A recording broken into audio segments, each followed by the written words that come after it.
Hello friends, कैसे हैं आप सभी लोग। आई होप आप सब लोग बिल्कुल ठीक होंगे। चलिए शुरू करते हैं आज की क्लास। आज की क्लास में डिस्कस करेंगे आपका प्रीवियस ईयर क्वेश्चन, जो कि आपका अभी पिछले जो जनवरी में आपका एग्ज़ाम हुआ था, यानी जनवरी 2024 में जो आपका सीटेट का एग्ज़ाम हुआ था, उसका जो है सेकेंड पेपर हम सॉल्व कर रहे हैं। ठीक है, सेकेंड पेपर में जो सीडीपी के क्वेश्चन पूछे जाते हैं वो हम डिस्कस कर चुके हैं। कल की जो क्लास हुई थी उसमें एसएसटी के 60 क्वेश्चन थे, वो हमने देखा किस टाइप के क्वेश्चन पूछे गए थे। आज हम डिस्कस करेंगे हिंदी के बारे में। ठीक है, आप सभी को पता है कि जो सीटेट का पेपर होता है उसमें 2 लैंग्वेज पूछे जाते हैं, लैंग्वेज फर्स्ट और लैंग्वेज सेकंड में। तो ये जो हम आज डिस्कस करने वाले हैं ये लैंग्वेज फर्स्ट में जिन लोगों का हिंदी होता है, ठीक है, या फिर जो लोग लैंग्वेज फर्स्ट में हिंदी लेते हैं वो जो है उनको ये वाला जो है जो हम क्लास डिस्कस करेंगे ये उनके लिए इफेक्टिव रहेगी। ठीक है, तो हिंदी में किस टाइप के क्वेश्चन पूछे गए थे पिछले जो आपका एग्ज़ाम हुआ था जनवरी 2024 में, वो यहाँ पे चीज़ें क्लियर हो जाएंगी कि किस टाइप के क्वेश्चन पूछे गए थे और किस टाइप क्वेश्चन आने की संभावना है आपके एग्ज़ाम में। ठीक है, तो चैनल इम्पॉर्टेंट है। हिंदी के जो आपका प्रीवियस ईयर का क्वेश्चन पूछा जाता है सेकंड पेपर में, ठीक है, क्योंकि पेपर फर्स्ट से जो पेपर सेकंड होता है कहीं ना कहीं थोड़ा सा जो है डिफ़िकल्ट होता है। क्वेश्चन जो होते हैं अच्छे होते हैं इसमें सेकंड पेपर में। तो ये जो हम डिस्कस कर रहे हैं ये सेकंड पेपर का जो हिंदी होता है, ठीक है, यानी सीटेट सेकंड पेपर का जो हिंदी होता है, भाषा फर्स्ट में जो हिंदी होता है वो हम यहाँ पे डिस्कस करने वाले हैं। तो चैनल पर नए हैं तो चैनल को सब्सक्राइब कर लीजिएगा, साथ में अपने दोस्तों को भी शेयर कर दीजिएगा ताकि उनको भी हेल्प मिल सके। अब हिंदी को किस तरीके से सॉल्व करना ये भी हम समझ लेते हैं और किस टाइप के क्वेश्चन आपके एग्जाम में पूछे गए थे ये भी आपको पता चल जाएगा। ठीक है, तो सबसे पहले जो है आपको गद्यांश मिलता है, गद्यांश पढ़ना होता है, उसी के अकॉर्डिंग कुछ क्वेश्चन होते हैं उसको आपको सॉल्व करना होता है। ठीक है, तो गद्यांश देख लेते हैं क्या है कि इच्छा से प्रेरित होकर लोग उन्नति के मार्ग पर चलने लगते हैं। अपनी यात्रा के आरंभ में वे अपनी प्रगति में बाधा डालने वाली सैकड़ों व्यक्तिगत और सामाजिक खामियों का पता लगाते हैं। उन आदि मानवों ने सुख प्राप्त करने को अपनी सहज इच्छा से प्रेरित होकर भी इन खामियों के खिलाफ संघर्ष किया। हालांकि प्रगति प्राप्त करने के लिए कोई व्यवस्थित तरीका उपलब्ध न होने के कारण ये बहुत क्या थे, कमजोर थे। ठीक है, नेक्स्ट दिया है कि मानव अस्तित्व त्रिपक्षीय है, भौतिक, मानसिक और आध्यात्मिक। अपनी यात्रा के प्रारंभिक चरण में शूद्र आदि के अंधेरे युग में मानव ने अकेले भौतिक और मानसिक क्षेत्रों में प्रगति की है। मानव संरचना में रूपात्मक परिवर्तन जब भी हो रहे हैं और भविष्य में भी होंगे, मानने में ऐसे उल्लेखनीय परिवर्तनों से गुजरेगा, ठीक है, जो आज के लोगों के लिए लगभग अपरिचित होंगे। हम यह नहीं कह सकते कि उन आरंभिक मनुष्यों ने वास्तव में कोई महत्वपूर्ण आध्यात्मिक प्रगति की थी या नहीं। हालांकि उन्होंने जो भी उन्नति की वह किसी भी तरह से महत्वहीन नहीं थी। ठीक है, ये टोटल आपका गद्यांश दिया हुआ है। अब जो है गद्यांश के जो क्वेश्चन है इस टाइप के पूछे जाते हैं वो देख लीजिए। जैसे पहला क्वेश्चन दिया कि गद्यांश के आधार पर कहा जा सकता है, जो गद्यांश उसके आधार पर क्या कहा जा सकता है कि परिवर्तन तीव्र गति से होते हैं, या फिर परिवर्तन महत्वपूर्ण नहीं होते, या फिर परिवर्तन मानव जीवन का सत्य है, या फिर परिवर्तन अपरिवर्तन परिपक्वता को दर्शाते हैं। तो गद्यांश के अकॉर्डिंग ये बात की गई है कि जो परिवर्तन है वो तीव्र गति से तो होते नहीं बल्कि क्या होते हैं, परिवर्तन जो होते हैं मानव जीवन का सत्य है। ठीक है, यानी जो परिवर्तन लगातार होते रहते हैं ये मानव जीवन का सत्य है, जो परिवर्तन हमें देखने को मिलते हैं। ठीक है, तो यहाँ पे थर्ड ऑप्शन इसका सही हो जाएगा। विशेषण विशेष का उदाहरण नहीं है, इसमें से बताना है। 4 ऑप्शन दिए हैं, इसमें से कौन सा विशेषण और विशेष का उदाहरण नहीं है। ठीक है, पहला आध्यात्मिक दुनिया, दूसरा रूपात्मक और परिवर्तन, तीसरा अंधेरे और युग, चौथा है मानव और अस्तित्व। तो जो विशेषण है उसमें जो है विशेषण विशेष यानी यहाँ पर निगेटिव पूछ रहा है कि कौन सा नहीं है। तो यहाँ पे ये सभी तो विशेषण विशेष से है, लेकिन मानव और अस्तित्व क्या है आपका, ये विशेषण विशेष नहीं बल्कि दोनों क्या है, संज्ञा है। ठीक है, ये दोनों आपको संज्ञा है, मानव और अस्तित्व, ये आपका विशेषण नहीं है, ये नेगेटिव है और यही ऑप्शन आपका सही हो जाएगा। नेक्स्ट क्वेश्चन है कि अध्यात्म शब्द में इक प्रत्यय लगाने पर शब्द बनेगा। जो अध्यात्म है अगर उसमें इक प्रत्यय लगा देते हैं तो वो कौन सा शब्द बनेगा ये बताना है। क्या ये आध्यात्मिक होगा, होगा तो आध्यात्मिक, लेकिन लिखने का जो तरीका है वो अलग अलग है, ठीक है। या फिर आध्यात्मिक होगा, या फिर आध्यात्मक होगा, या फिर आध्यात्मिक होगा। तो आध्यात्मक में अगर इक प्रत्यय लगा देते हैं तो वो आपका आध्यात्मिक ये वाला हो जाएगा, ठीक है। आध्यात्मिक ये हो जाएगा इसका सही आंसर, फोर्थ ऑप्शन सही हो जाएगा, ठीक है। आध्यात्म जो है, अध्यात्मक क्या है, मूल शब्द है, इक उसमें प्रत्यय लगा दिया जाता है तो क्या हो जाएगा, आध्यात्मिक इस तरीके से लिखा जाएगा। उन्नति प्राप्त करने के लिए आवश्यक है कि मनुष्य, जो उन्नति है अगर उसको प्राप्त करना है तो मनुष्य को क्या करना चाहिए, संघर्षरत रहें और विद्रोह करें। यानी उन्नति प्राप्त करने के लिए क्या मनुष्य को संघर्षरत रहना और विद्रोह करना चाहिए, तो ये तो बिल्कुल नहीं करना चाहिए। अपनी खूबियों को जान लें, इससे भी काम नहीं चलेगा। अपनी कमियों को जान लें, ये ऑप्शन सही है कि अगर उन्नति प्राप्त करना है किसी भी मनुष्य को तो उसको सबसे पहले अपनी कमियों को जानना होगा कि उसके अंदर कौन सी कमियां हैं, ठीक है। तो इसका थर्ड ऑप्शन क्या हो जाएगा, सही हो जाएगा। नेक्स्ट क्वेश्चन है कि प्रगति प्राप्त करने का व्यवस्थित तरीका किसके पास नहीं था। प्रगति प्राप्त करने का जो व्यवस्थित तरीका किसके पास नहीं था। पहला है आदि मानवों के पास, सभी मनुष्यों के पास। तो मनुष्यों के पास तो है प्रगति प्राप्त करने के जो तरीके हैं अलग अलग वो हैं। अज्ञानी मानवों के पास सभी व्यवस्थित आदि मानव के गद्यांश के अकॉर्डिंग अगर देखें तो प्रगति प्राप्त करने का जो व्यवस्थित तरीका किसके पास नहीं था, वो था आदि मानवों के पास, ठीक है। यानी जो प्रगति प्राप्त करने का जो तरीका होता, जो व्यवस्थित तरीका होता, वो जो प्राचीन टाइम में जो आदि मानव थे उनके पास नहीं था, ठीक है। पहला ऑप्शन इसका सही आंसर हो जाएगा। नेक्स्ट क्वेश्चन है कि मानव के कौन से तीन पक्ष हैं। मानव के जो पक्ष हैं तीन, वो कौन कौन से हैं। क्या वो भौतिक, मानसिक और आध्यात्मिक हैं, या फिर आध्यात्मिक, त्रिपक्षीय और भौतिक हैं। तो आध्यात्मिक और भौतिक तो है लेकिन त्रिपक्षीय नहीं है, सांसारिक नहीं है। मानसिक आध्यात्मिक तो है, ठीक है, लेकिन सांसारिक नहीं है। भौतिक है, ठीक है, मानसिक है लेकिन सांसारिक नहीं है।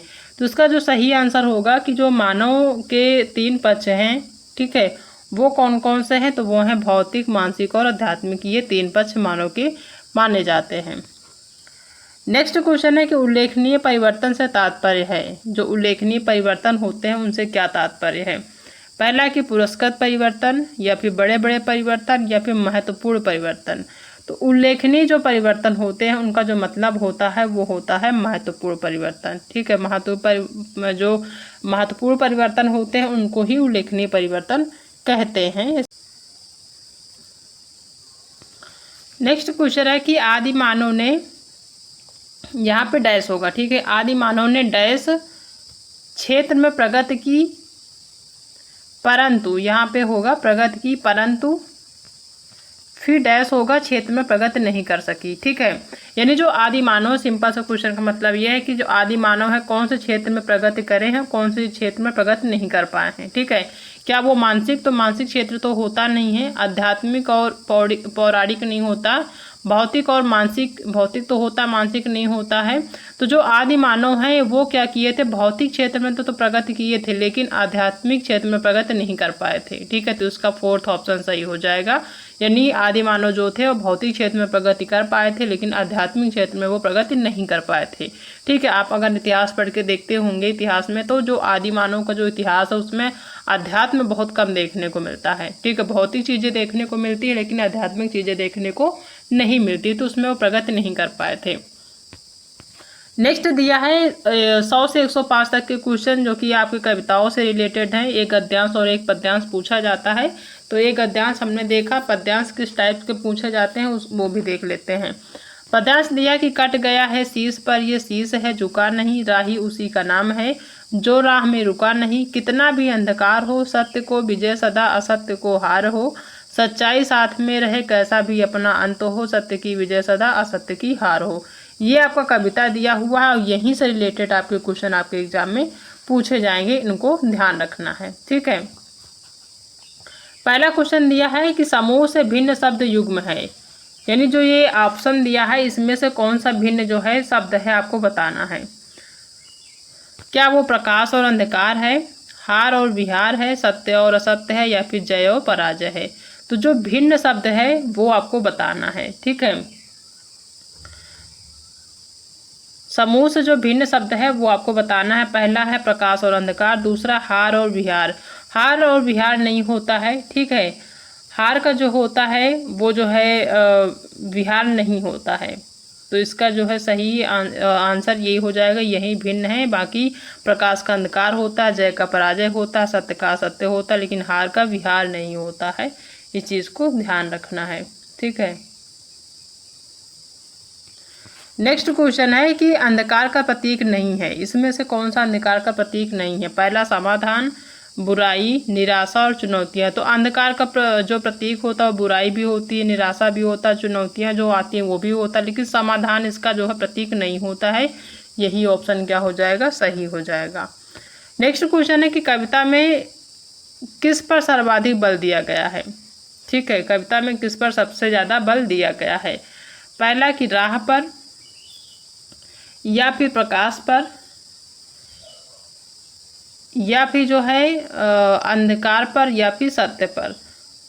तो जो कविता है उस पर सबसे ज़्यादा बल किस पे दिया गया है? सत्य पे दिया गया है, ठीक है। सत्य गलत लिखा है यहाँ पे, सत्य ऐसे होगा, सत्य पर सबसे ज़्यादा बल दिया गया है। तो फोर्थ ऑप्शन इसका राइट आंसर हो जाएगा। कविता के अनुसार राही की विशेषता क्या है? जो कविता दिया हुआ उसके अनुसार राही की क्या विशेषता है? हर परिस्थिति में कार्यरत रहना, या हर तरह से काम निकालना, जी नहीं। हर तरह के मार्ग पर चलते रहना, हर परिस्थिति में विजयी रहना। हर परिस्थिति में कार्यरत रहना जो कविता दिया है उसकी क्या है? विशेषता है। पहला ऑप्शन इसका सही आंसर हो जाएगा।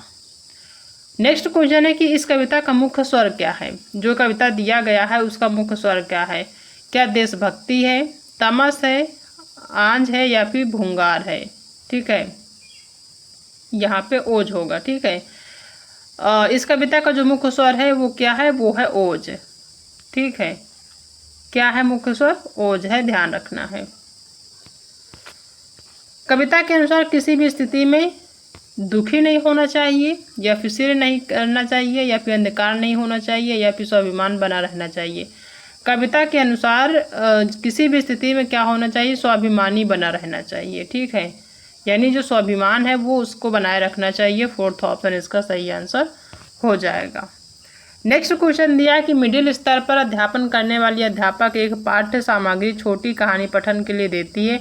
अच्छा, एक चीज़ हम आपको बता दें, चाहे आपका सीटेट का फर्स्ट पेपर हो या फिर सेकंड पेपर हो, हिंदी में जो है या कोई भी सब्जेक्ट हो उसमें क्या होता है कि 30 नंबर के क्वेश्चन पूछे जाते हैं, ठीक है। 30 क्वेश्चन होते हैं, 30 में जो है 15 नंबर का कंटेंट होता है, 15 नंबर क्या होता है? पेडागॉजी होती है, ठीक है। तो हिंदी में वैसे ही 15 नंबर का जो है गद्यांश और पद्यांश होता है, यानी गद्यांश और पद्यांश के क्वेश्चन मिला के टोटल 15 होते हैं, और 15 नंबर जो है क्या होता है? आपका पेडागॉजी होता है। तो ध्यान रखना है। अब यहाँ जो है यहाँ से पेडागॉजी आपकी स्टार्ट हो गई। ध्यान रखना कि पेडागॉजी क्वेश्चन किस टाइप के पूछे जाते हैं, ठीक है। क्वेश्चन है कि मिडिल स्तर पर अध्यापन करने वाली अध्यापक एक पाठ्य सामग्री छोटी कहानी पठन के लिए देती है और कहती है कि सत्ता एवं न्याय के दृष्टिकोण से इस पाठ्य सामग्री के अर्थ व विचारों पर चर्चा करो। अध्यापक अपने शिक्षार्थियों में किसका विकास करने की चेष्टा कर रही है, ये आपको बताना है। उच्च स्तरीय भाषा कौशल, या फिर समालोचनात्मक साक्षरता कौशल, या फिर समालोचनात्मक शिक्षण शास्त्र नहीं होता है। समालोचनात्मक भाषा विकास नहीं, बल्कि क्या है? समालोचनात्मक साक्षरता कौशल क्या विकास करने की क्या कर रही है? चेष्टा कर रही है। तो सेकेंड ऑप्शन इसका सही आंसर हो जाएगा। नेक्स्ट क्वेश्चन है कि अंतर्भाषिक पहचान क्या है? अंतर्भाषिक जो पहचान है वो क्या है? पहला कि शिक्षार्थी को यह समझना कि विभिन्न भाषाओं का अधिगम विभिन्न योग्यताओं के आधार पर आश्वासन है, आधार का आश्वासन है, पहला ऑप्शन है, ठीक है। और दूसरा है कि शिक्षार्थी के निर्णय कुछ तो सहजात भाषा में और कुछ लक्ष्य भाषा में समान होते हैं, सही है, ठीक है। तीसरा कि शिक्षार्थी के निर्णय सहजात भाषा में कुछ और लक्ष्य भाषा में कुछ और असमान होते, जी नहीं। शिक्षार्थी का यह निर्णय कि सहजात भाषा का ज्ञात द्वितीय भाषा के अधिगम के अवरोध पैदा करता है, जी नहीं, ठीक है। यहाँ पे सेकेंड ऑप्शन सही हो जाएगा। शिक्षार्थी के जो निर्णय है वो कुछ तो सहजात भाषा में होते हैं, यानी उसके जो जानने वाले भाषा जो क्षेत्रीय भाषा, और कुछ लक्ष्य भाषा में होते हैं। तो सेकेंड ऑप्शन इसका सही हो जाएगा, जो कि अंतर्भाषिक का पहचान है। नेक्स्ट क्वेश्चन है 108 नंबर की एक भाषा अध्यापक अंग्रेजी में कहानी सुनाती है और शिक्षार्थियों में कहती है कि उन्हें जो भी भाषा आती है, यहाँ पे भाषा होता है, जो भी भाषा आती है उस भाषा में या कहानी समूह में सुनाएं, फिर कक्षा की सामान्य भाषा में ही यही कहानी सुनाएं। इस दृष्टि शास्त्रीय युक्ति को किस रूप में जाना जाता है? क्या ये भाषा अर्जन है? ठीक है, क्या ये भाषा अर्जन है या फिर परभाषा व्यवहार यानी ट्रांसलैंग्वेजिंग है या फिर जो है बहुभाषिक नीति है या फिर बहुभाषा नीति है? तो ये क्या होता है? ये जो है परभाषा व्यवहार होता है। ठीक है, सेकंड ऑप्शन इसका सही हो जाएगा। नेक्स्ट क्वेश्चन है कि कक्षा 7 की अध्यापिका सोनिया होता है। ठीक है, सोनिया में कार्य करवाने वाली गतिविधि करवा रही है जिसमें सभी जोड़ियों को इस वाक्यों को कहानी पर काम करने के लिए देती हैं। पहली जोड़ीदार पहला वाक्य पढ़ती है और दूसरी जोड़ीदार उस वाक्य को पढ़ती है, जब दूसरी जोहांगा है दूसरा वाक्य पढ़ती है और पहली जोड़ीदार उस दूसरे वाक्य को लिखती है। इस तरह के दोनों जोड़ीदार कहानी पूरी करते हैं। बाद में वे मूल कहानी से अपने लिखे हुए तुलना जो लिखते हैं कहानी उसकी तुलना करते हैं। इस गतिविधि को क्या कहेंगे? क्या यह गतिविधि पारस्परिक सूत्रलेख है या फिर जो है पारस्परिक लेखन है या फिर पारस्परिक श्रवण है या फिर वाक्य सूत्रलेख है? तो ये जो गतिविधि होता है वो क्या होता है? वो होता है पारस्परिक श्रुतलेख। यानी ये पारस्परिक का मतलब कि साथ में मिलकर जो काम करते हैं, पहले सुनते हैं उसके बाद लिखते हैं, वो क्या होता है? पारस्परिक श्रुतलेख होता है, जो कि आपस में बच्चे लिखते हैं।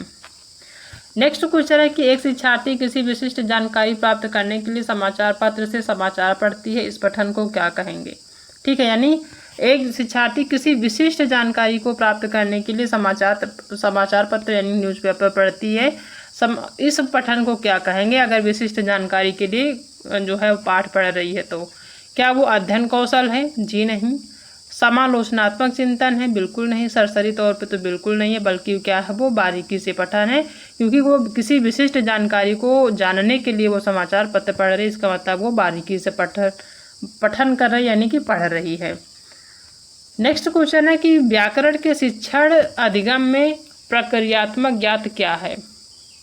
क्या यह भाषा और उसकी संस्कृति को जानना है या फिर यह भाषा जानना कि व्याकरणिक प्रश्न तत्वों को कैसे किया जाए या फिर व्याकरणिक तत्वों के बारे में ज्ञान है या फिर व्याकरणिक तत्वों के नियमों को जानना है?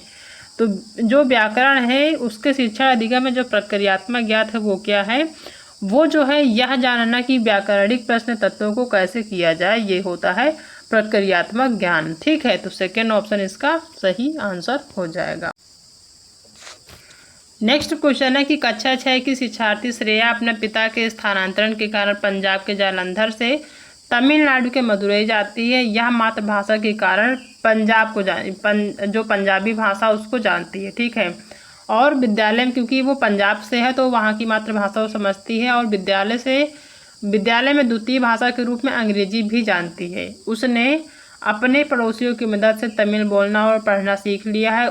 उसके द्वारा जानी गई ये जो भाषा है वो जो है कौन सी कहलाएगी, ये बताना है। क्या वो अंग्रेजी भाषा अर्जन और पंजाबी तथा तमिल भाषा अधिगम के अंतर्गत आती है?